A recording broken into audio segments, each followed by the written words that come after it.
Ini tak kasih whipped cream. Wong lahannya luas banget, kenapa kok nggak ditanami mangga, duren?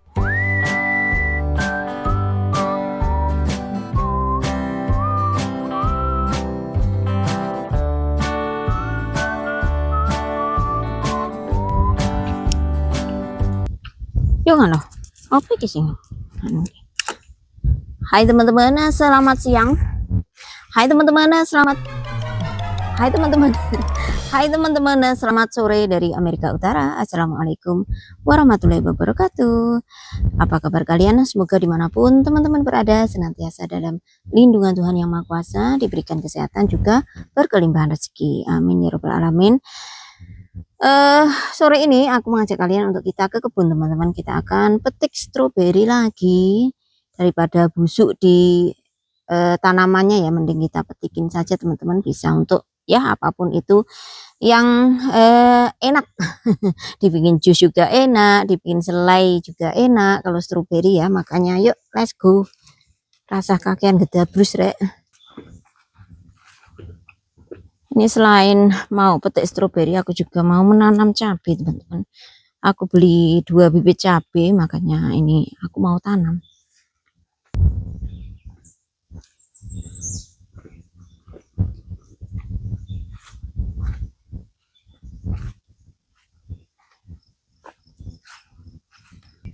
Ini teman-teman yang belum kita petikin, yang sebelah sini nih. Ini ke sana ini belum kita petikin sama sekali, makanya sore ini kita coba petik yang di sini nih ya.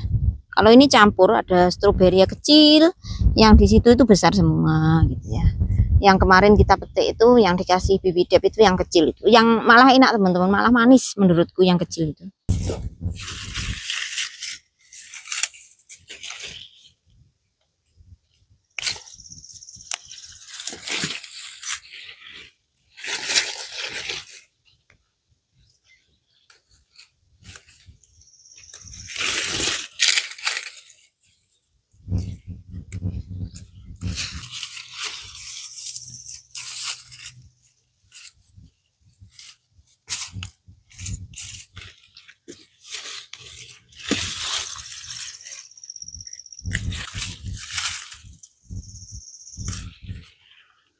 Ini yang kecil-kecil masih banyak, maksudku yang belum merah juga masih banyak teman-teman.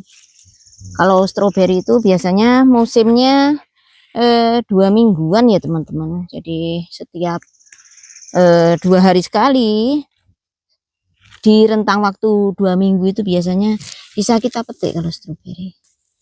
Kalau di tempatku ya antara akhir Mei sampai pertengahan Juni.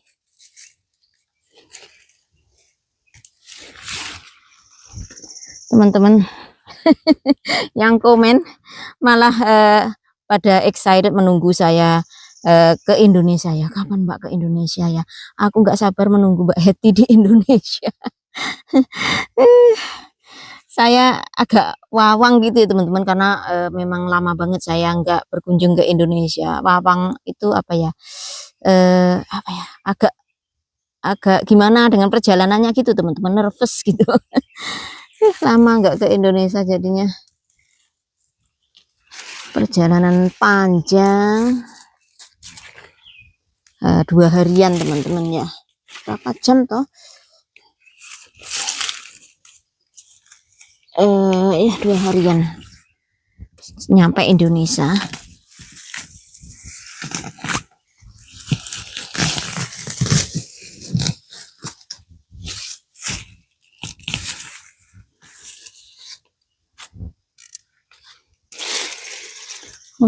Untung kita kemarin bantalin dengan jerami itu teman-teman.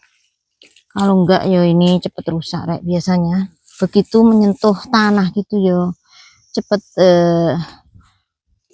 cepet apa ya teman-teman, nyoh gitu loh, apa istilahnya nyoh itu kalau bahasa Indonesia, cepet masih gitu, cepet lunak, nggak tahu apa istilahnya kalau bahasa Indonesia nyoh itu. Kalau bahasa Jawanya nyoh.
Kalau jenis yang besar itu yang seperti ini teman-teman. Ini jenis stroberi yang gede. Ini dalamnya berungga gitu ya, belum begitu merah teman-teman. Memang kalau yang gede ini agak lamaan daripada yang kecil ya.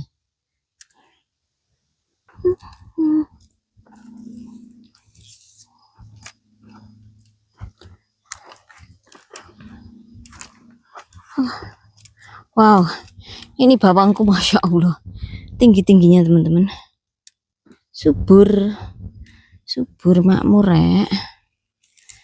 Aku tadi dapat segini teman-teman stroberinya, alhamdulillah banget. Adventure for strawberry. Kita duduk di ayunan dulu teman-teman.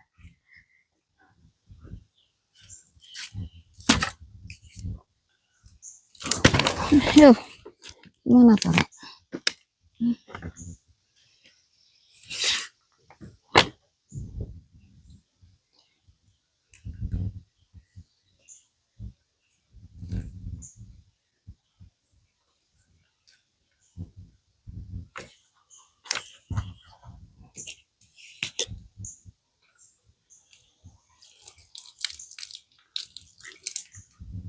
Menikmati hasil panen lur. Ini kalau mau main ke sini ke Eldora. Bismillahirrahmanirrahim.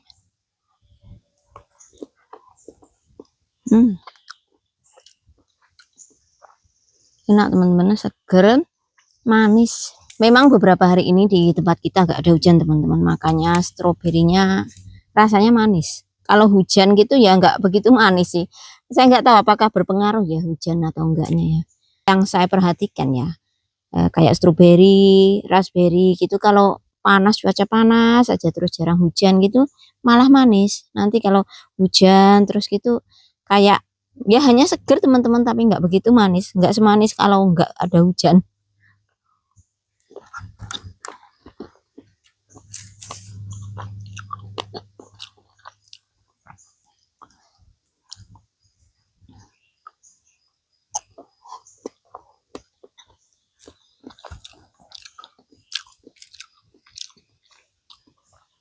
Kemarin ketemu bibinya anak-anak juga tak kasih, dia nyium gitu ya, so fresh katanya.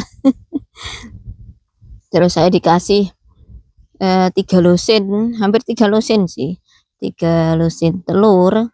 Katanya telur dibeli dari temennya gitu, temennya punya ya bukan peternakan sih, cuman ayam-ayam kampung yang dibiarkan liar gitu loh teman-teman. Makanya kemarin saat kita lihat gitu telurnya nggak sama ya ukurannya.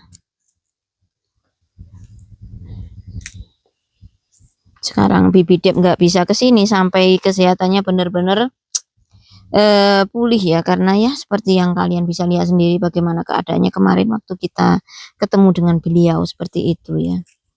Nggak memungkinkan untuk perjalanan jauh juga. Minta doanya saja teman-teman, semoga beliau segera pulih kembali, normal kembali ya, dan bisa nginep di sini lagi. Biasanya memang setiap bulan nginep di sini teman-teman ya, entah itu 2 hari atau 3 hari gitu ya.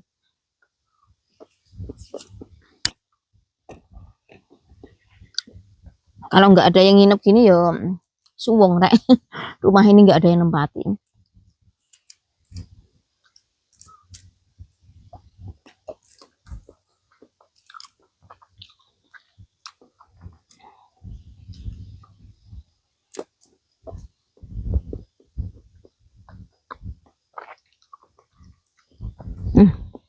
Nah, Ya teman-teman, kita pulang.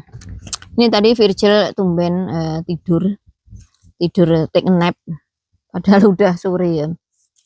Katanya capek, terus perutnya sakit apa gimana ya, tak balurin sama fix dan minyak kayu putih, terus tertidur teman-teman. Ini aku mau ngecek ya.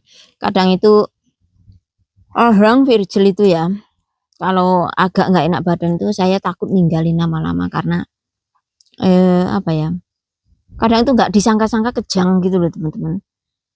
Ini anak jadi ya kita balik saja teman-teman. Saya mau lewat sini sekalian mau ngunci pintu. Ini tadi memang tak buka biar airnya, anginnya, udaranya ada sirkulasi.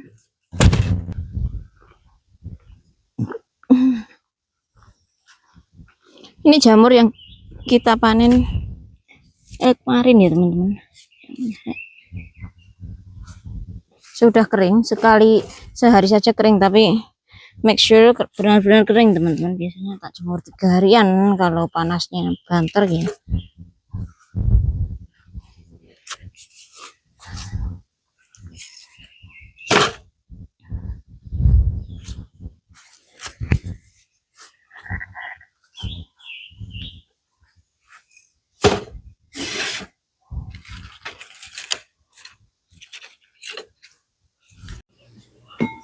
Nah ini teman-teman, stroberi kita dari kebun tadi, petikan yang keberapa ya, ini kedua. Petikan yang pertama kita bawa ke bibitnya anak-anak itu. Ini mau aku kasih gula teman-teman, udah aku cuci bersih, aku iris-iris, dan ini mau aku kasih gula.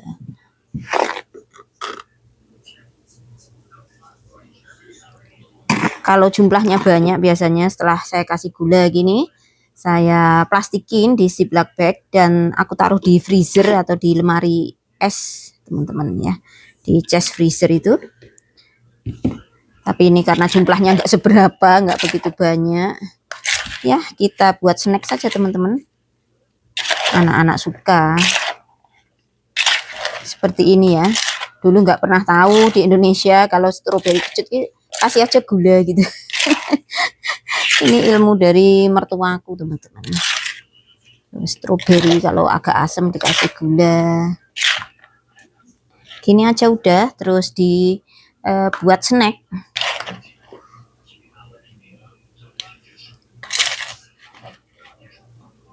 Untuk kudapan biar fresh teman-teman ya, summer fresh. Ini tak kasih whipped cream. Ini udah gini aja. Kita panggil Zebrin. Zebrin, ya, your strawberry. Hai teman-teman, saya makan strawberries. Bismillahirrahmanirrahim.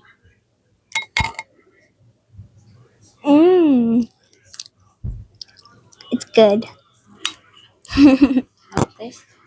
Good and sweet.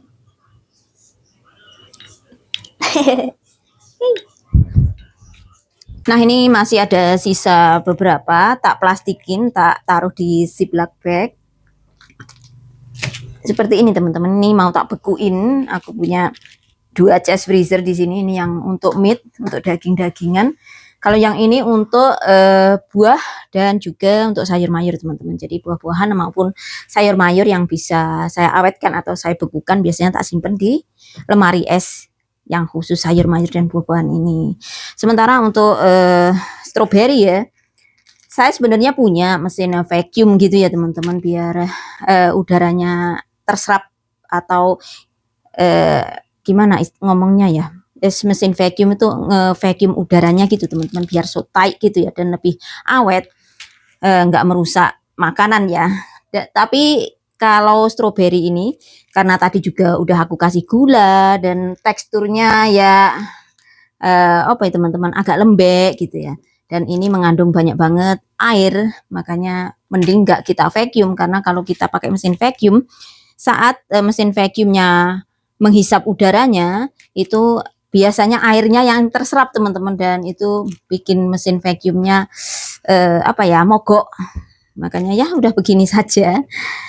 Biasanya saya selalu bilang untuk stok makanan selama musim dingin, tapi biasanya sebelum musim dingin udah habis sama anak-anak itu, terutama Zebrin yang suka stroberi.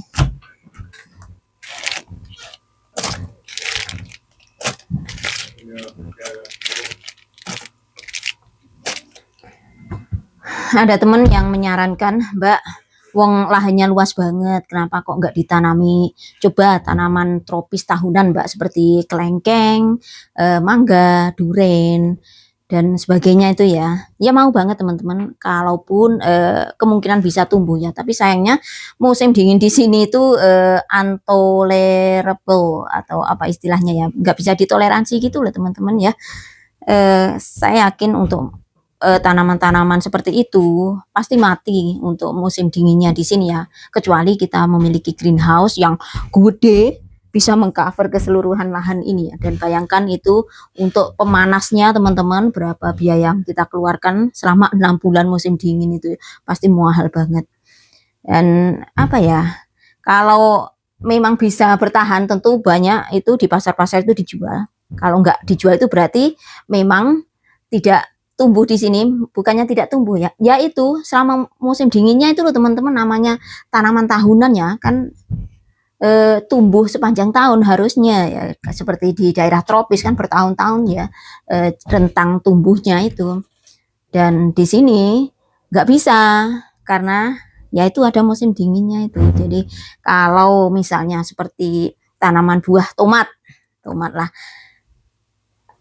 rentang waktu tumbuhnya itu 4 bulan. Jadi sebelum musim dingin bisa dipanen, itu oke saja ya teman-teman, kita tanam saat musim semi, nanti musim gugur kita panen gitu. Jadi musim dingin udah nggak ada tanaman lagi. Nah kalau musim dingin itu tanah di Palu pun nggak bisa loh teman-teman, sedalam beberapa meter dari permukaan itu tanahnya beku. Jadi ya seperti itu. Mau banget sebenarnya saya budidaya tanaman-tanaman buah tropis gitu ya, kalau memungkinkan, tapi sayangnya ya itu tadi alasannya.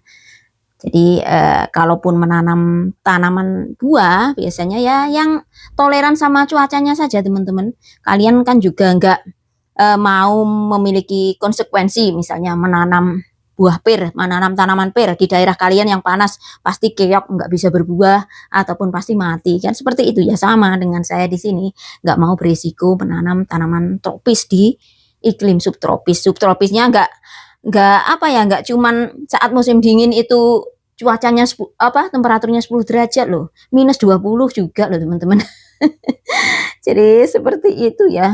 Makanya kalau menanam tanaman ya yang toleran sama temperaturnya sama saja teman-teman ya, musimnya gitu ya. Misalnya apel, pear, peach seperti itu cocok di Iowa. Nanti cherry itu nggak begitu bagus di sini karena terlalu dingin untuk musim dinginnya. Itu yang bagus di Amerika Serikat, di state-state yang lebih ke tengah. Kalau Iowa kan agak ke utara ya teman-teman. Jadi seperti itu. Di sini kita bercocok tanam juga melihat peta teman-teman ya, peta di mana kita berdomisili itu ada zona tanamnya, udah ada diagramnya dibuat oleh USDA, United States Department of Agriculture, atau Departemen Pertaniannya Amerika Serikat. Jadi kita tinggal ya, kalau kuncinya kalau kita ingin menanam dan tanaman kita bisa menghasilkan atau sukses dalam bercocok tanam, yang ngikutin aturan itu, ngikutin diagram ataupun peta-peta zona tanam yang sudah disediakan oleh USDA. Bisa diakses teman-teman, bisa diakses online. Dan saat kita di pasar misalnya kita membeli bibit buah, bibit sayur mayur, itu udah ada zona tanamnya. Jadi misalnya kita tinggal di Iowa, itu nanti dikasih warna pink ataupun warna apa. Nah, nanti warna pink itu mulai menanam bulan Mei ataupun di Juni awal gitu, biasanya ada seperti itu. Jadi seperti itu ya teman-teman ya.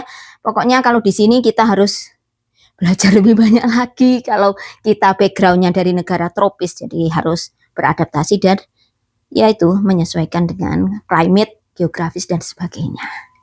Oh, wait, let me practice. Oh, say, can you see by the dawn's early light what so proudly we hailed at the twilight's last gleaming whose broad stripes and bright stars through the perilous flight. Oh, the ramparts we watched were so grimly streaming in the rocket's red glare, the bombs bursting in air. They proved through the night that our flag was still there. Oh, say the star-spangled banner